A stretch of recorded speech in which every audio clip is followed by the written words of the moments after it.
Good afternoon, and welcome everyone again to Wednesday afternoon made in MIQTV. It's 4 o'clock, and I'm going to be joined today by an old boy called Seif Ahmad. Now, I'm going to invite him to join us, and our test worked well, so I'm hoping that join us. He's actually joining us from Dubai, from Sharjah, actually, from the United Arab, and here he is. Perfect timing. Hello, sir. Hi, good evening. It's evening for you. I was just explaining you're joining us from United Arab Emirates this evening, from Sharjah. Is that right? That's right, yep, absolutely. You're currently at work, so you're sloping off for a few minutes to chat to us, and we're really grateful. Hope your colleagues understand that's really good. Thank you. So I haven't properly introduced yourself. This is Seif Ahmad. Left Quegs in 1996 and went off to study medicine. And I think I'll let you pick up the story from there. Tell us about how you've got from there to here in overview, and then we can chat about some of the details. Is that okay? Yeah, sure. So the summer of '96, Euro '96, England lose to penalties in that famous semi-final. That's probably my final memory of Quegs being in the college pub. Following that, went on to Charing Cross and Westminster Medical School, which midway through my training became part of a bigger establishment, Imperial College. Graduated from there in 2001. Began working as a junior doctor, and for people that may follow the sort of medical career path, lots of junior doctor jobs, working in London for a period of time and then up in Yorkshire.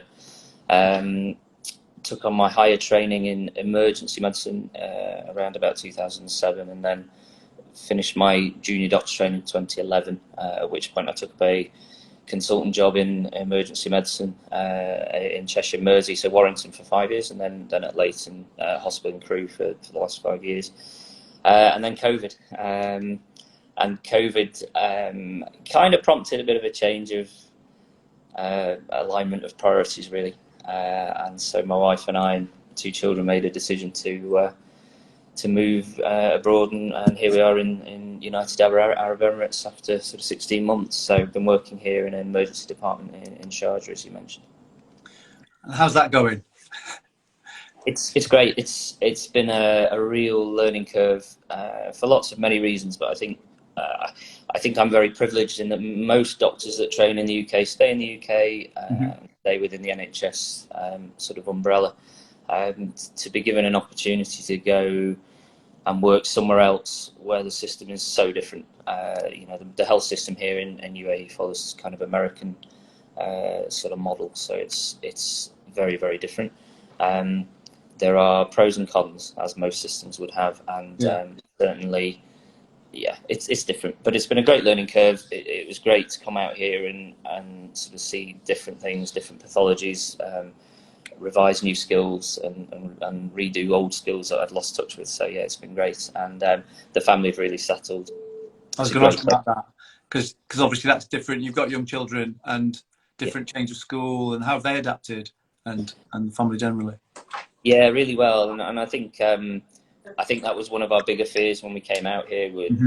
Was really whether the children would adapt and manage, and they're absolutely flourishing and really enjoying it. To the point that I think it's creating more questions for us now in terms of what do we do next. But yeah, they're really settled, enjoy the school. They're in an international school, and meeting children from all over the world. So it is a unique part of the world, and also very different, I think, from the stereotype view that people see. But yeah, it's been a positive thing for us. Excellent. We go back a few steps. So you talked about your medical degree and then your initial postings and experience in London. Tell us a bit about that, and particularly what led you from there to decide on emergency medicine as your specialty. Yeah, so I'm quite lucky nowadays in that when I was training, the only reference people had to emergency medicine was casualty with Charlie and Duffy, and it never really reflected what we do. I think for the more up to date generations, programs like 24 Hours in A&E have actually really put a spotlight on what exactly emergency medicine is. I really fell in love with it when I was a junior doctor, just for the sheer variety. No day's the same. You got to practice a wide range of practical skills, communication skills, just the general people you work with, and also the big teamwork that comes with working in an emergency department. So I was quite fortunate in that quite early on in my medical career, I kind of had an idea of what I wanted to do. So my training developed around that sort of endpoint. Trainees nowadays, I think, have to make decisions quite early on what they want to do, and it may not necessarily work for them, but so I was certainly lucky enough to kind of create my own journey, which took me into different parts of the world. So from the south then to Yorkshire, across to Cumbria for a period of time, and then ending up in Mersey and Cheshire. So yeah, and as I say, I think the awareness around emergency departments is very topical at the moment, given the news. But it's a great specialty to work in. High pressure though. Yes, yeah, high pressure. Don't believe everything you watch. It's not every 3 minutes we're under, major trauma alert, but it's hard work. But I think everything is, and I think medicine in general is a hard-working career. There's no way around that. And I think, I think I was lucky, and I particularly think within this forum of talking to school folk, I having watched a few of the previous Made in Quegs interviews, I always think that I'm actually very lucky, because I kind of knew what I wanted to do quite early on at school. And my choices were guided by that. So, the end point was going to be A-levels that would get me into medical school. Medical school would then get me a postgraduate job, and then here I am. So everything that I kind of did was done around helping me achieve that goal. And I think I am very lucky in that respect. Particularly nowadays, I think the youngsters out there have probably got it a lot harder than I had.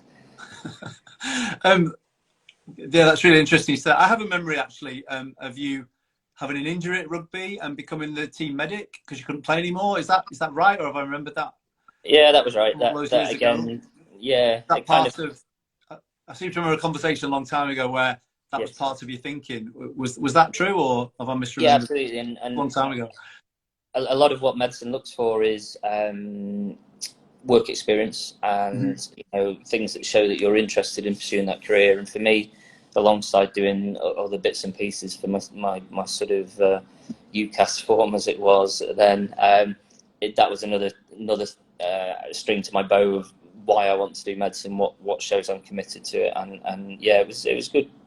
I learned a lot during that, actually, interestingly. Yeah, I'm sure you did. When we look back over the things you've described, what do you think in terms of professionally or in your life, actually, what do you see as the highlights? What were the happy times or the bits where you think, oh yeah, that was special? You pick some moments out, turning points, whatever you think. Well, family and achieving, an ambition of becoming a consultant in emergency medicine obviously are going to be 2 high points. I feel lucky because a lot of the things that shape me, I think, have come around in my junior formative years, really, from school, senior school into medical school. And I think, interestingly, with COVID hopefully now receding into the background and monkeypox not causing too much of a distraction, I think the one big lesson that has probably rung true with myself has really been about resilience. And I think a lot of my own innate resilience, I think, was developed through being encouraged to do things at school, being encouraged to do extracurricular activities, not to always focus on the academia, because that certainly will come to bear fruit if you haven't got coping strategies when times are hard or work's tough. I think they make a big contribution to your ability to manage. Yeah, and that's interesting you say that, because we talked about pressure earlier, and is having somewhere to escape to. That's true in lots of walks of life, not just medicine. But I imagine, I'm not a doctor, but I imagine having other things to do helps with that management of that, what must be quite difficult job sometimes. Is that what? And you say that started at school. Quite interesting. Absolutely, absolutely. You know, I think workforces, and particularly healthcare now, are very, very attuned into staff wellbeing and the things that are going to make your workforce more productive, but also happier. And I think certainly for me, you know, as I say, I do a lot of cycling now, but always being active was something that I enjoyed as a kid and continued through school, sort of outdoor pursuits, things like that. And out here in Dubai, weirdly, there's more cycling than ever. I went out last night in the desert, 30-degree heat and the dust storms that were enveloping us. But having something, it doesn't necessarily need to be physical, you know, drama, music, anything that you can take with you as something that makes you an individual away from the workplace, I think is really important. And I think more people are paying far more attention to that now, and rightly so. We were talking the other day about how we used to laud the person that worked 7 days a week, worked over their hours, was never leaving the office, was always in the office early. We actually have got the priorities wrong, and we should be actually impressed by the people that can balance children, family, work, relationships, the stresses of every bit of those, you know, and if that means working part-time, then that's brilliant. And I think the NHS slowly was waking up to that, which was probably pre-pandemic, and then I think that accelerated throughout it. From my own perspective, I think my wife's also a consultant, and we actually, during the first wave of COVID 1.0, found that with that first lockdown, we actually had more time together as a family because the commutes sort of halved in time. The children were at school and then picked up. So actually, things that we weren't able to do because we were dropping the kids off at preschool and picking them up from after school, we were able to do together. And I think for us as a family unit, that realising that actually there could be more to this is kind of what prompted us to make the move out here. And I think that's been important as well, recognising that was another sort of pressure that we had. Yeah, I can absolutely see that, and I think that's true in many professions. As other areas people have evaluated, as you say, is this all there is, or is there something else? And I think that was certainly our experience in the pandemic as well, with having more family time and going for walks more, and you know, and we still do that now. My son was of that kind of age, and I think that would probably resonate with a lot of people. You talked there about some of the qualities that make a good doctor, and I know you're involved with selection for doctors, with interviewing, with examining. Can you tell us a bit about that, and perhaps turning, you know, any medics of the future or potential medics who are watching, any sort of advice or top tips that you could offer them for things to be thinking about now while you're still at school? Absolutely, yeah. So as part of my consultant work back in the UK with the NHS, I became an examiner for the college. So I'm actively involved with the ongoing education of future consultants. And you know, spent a month ago, I was back in London examining for 5 days, which was really good, just to come and do some face-to-face exams. I think the thing about medicine has always been it is a vocation, and even with the changes in work pattern and the changes with how people feel their lives should be balanced, it will always be the dominant part of what you do. You can never escape that. It's not a 9 to 5, finish at 5 on the dot and go home, because if a patient becomes sick at 1 minute to 5, you're there to help. So it is very hard work. I think the advice I would give to people thinking about medicine is, firstly, don't be put off by all of the negativity about it. If I had my time again, I would still do it.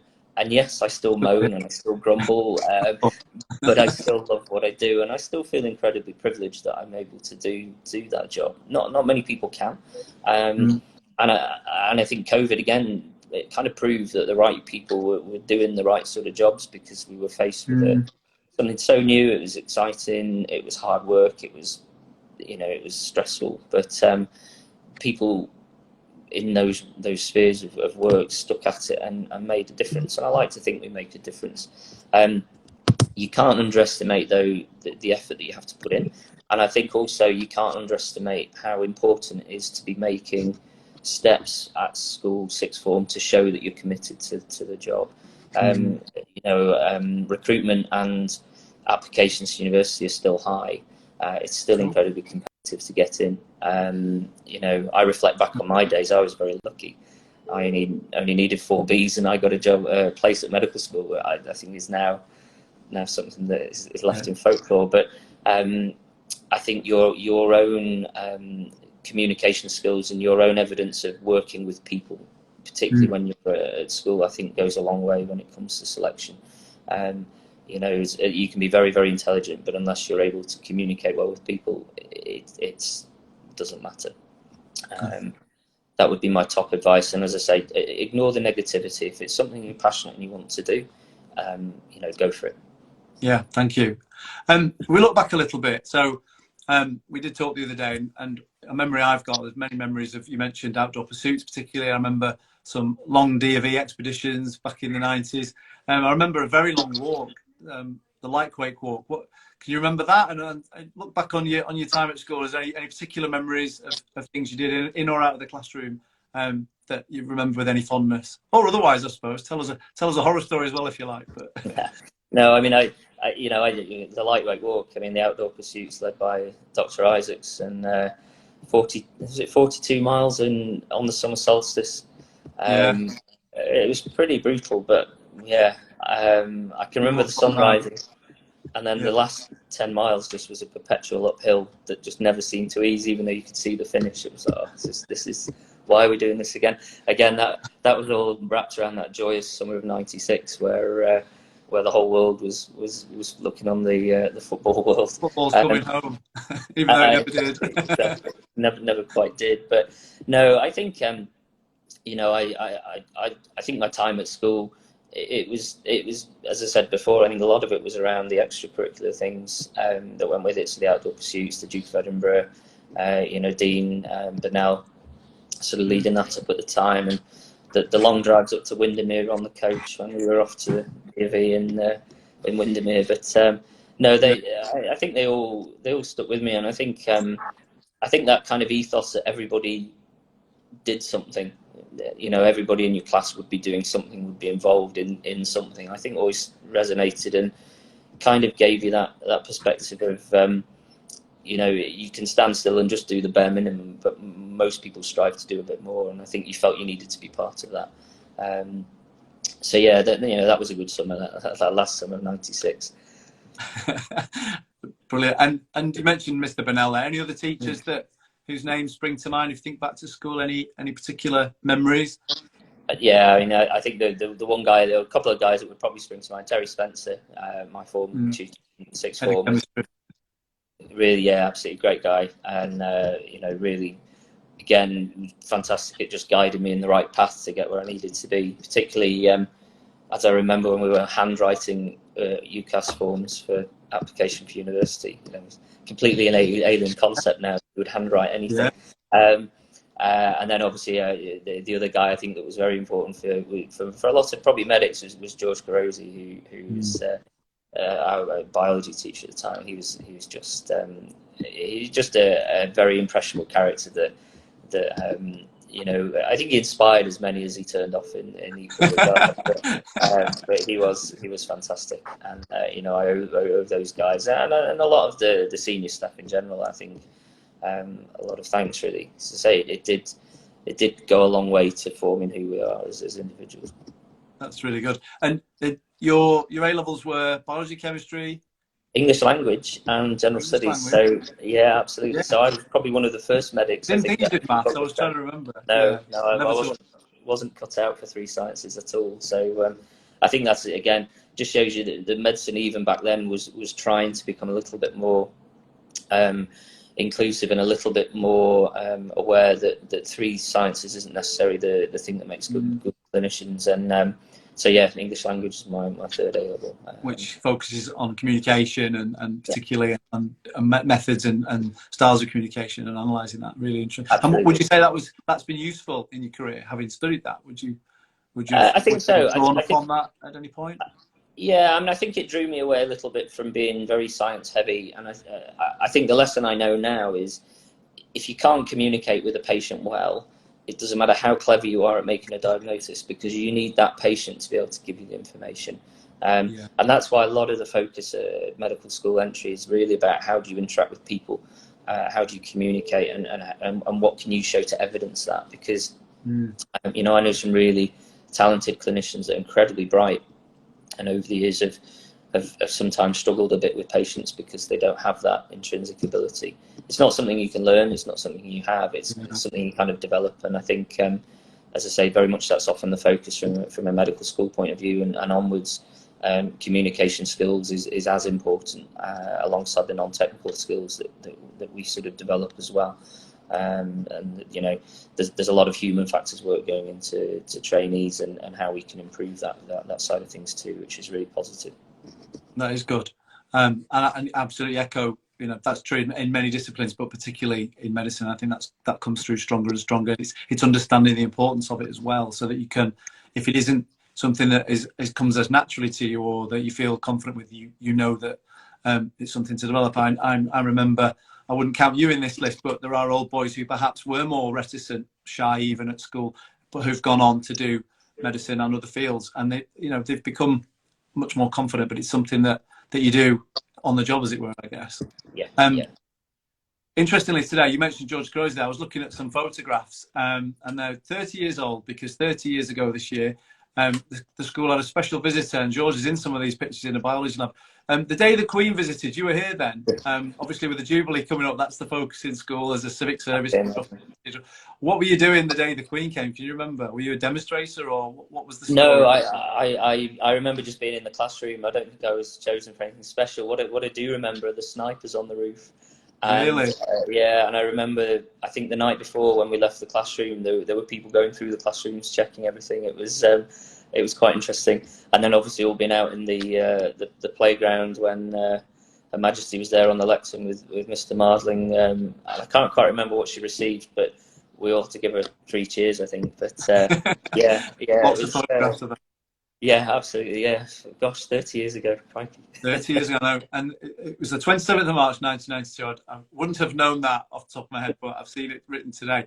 And apparently there's some old VHS videos of it kicking around as well, which we're going to try and digitise and maybe share a bit. But yeah, the archives have been unearthed in the last few days. Mrs. Fitz has been doing some of that, so we've got a lovely display. But I wondered, I knew, because not all old boys were here in the time of that. So, an interesting time, and she's still here, which is brilliant.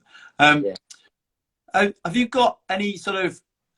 I've asked this question to other people. If you could go back and whisper in young Seif's ear a piece of advice from the future, from without necessarily spoiling the future, what advice would you give your younger self, if any, knowing now what you didn't know then, as it were? I think it would be that whole thing about resilience. And I think, academia is fine, and, I was lucky enough at a school that very much supported your academic progress. But I think you never really understood what the benefit necessarily of extracurricular things were, other than you like doing them. And I think certainly for anybody at school now, don't underestimate those kind of things that you do. Yes, they're hard work, sometimes a complete pain. That they eat into your evening, they might eat into your weekends. Your parents probably are just in a position like I am now with my kids. It's like, oh, we've got this tonight, we've got that tonight. But actually, they really do shape your ability in the future, I think, to succeed, to adapt, to cope. And as I say, I think it's something that you can't underestimate, the ability to look after your own well-being. It's very much on trend, but it starts when you're not really aware of what it's about. Well, yeah, exactly. Before you see the benefit, because you're on the wrong side of it. I think that's really interesting, really good advice. And don't give up the piano lessons. Keep going with the difficult skill that is taking longer to learn than you would. And I think that's brilliant advice, because, as you say, and actually it's the second time I've heard that in 24 hours. We had a former head boy from a more recent vintage visited school yesterday, and he made exactly the same point, that some of the things that perhaps didn't get him into university, but when he was applying for jobs and when he was changing jobs, that breadth and those different skills that he was able to evidence in his CV, I think, so it's obviously very, very important in your discipline. But I think whatever you go on to do, I think That's brilliant advice. Any final words? Because I can't believe it's 25 minutes already. I'm going to let you get back to work. No, I can't believe I've not been interrupted, actually. That's a first as well. You've done very well. So I will let you get back to work, but I'm really, really grateful for you joining us. I know you're busy, and thank you. And what time of day is it there? It's about 7:30 now. 7:30 now, yeah, absolutely. So we've got the busy time of day to come. But no, it's been an absolute pleasure. And, as we mentioned before, to have medics, we as medics that have been through the mill, we try and stay on trend and we stay up to date. And I know there are lots of people at school that want to think about medicine. And as I came back about 11 years ago and did a careers talk and found it really good then. So I'm very happy if anyone wants to reach out to give them whatever advice I can. But no, it's been really good to catch up. That's really generous of you, thank you. And we'll take you up on that for sure, because as you say, there are a number of, some of them we were watching today, there are a number of students each year and in all the years of the school who've got their eye on that as a career direction, or possible career direction, and probably looking into it more as you've advised, which, absolutely support them in that. So thank you for that offer. And when you're next back in the UK, if you're ever back in the Wakefield area, I know family live elsewhere now, but if you're ever passing through, you're more than welcome. You're very, very welcome. Come into school, come and say hello. Do a careers talk if you've got time, but just come and say hello if you're passing, because it would be brilliant. Catch up in person as well, now that we can catch up with people in person after a period of having to stay away. So please do come and visit in Wakefield. You'd be very welcome. But thank you very much, Seif Ahmad, for joining us this evening. It's been my pleasure. Thank you. Take care. Bye-bye. Bye-bye.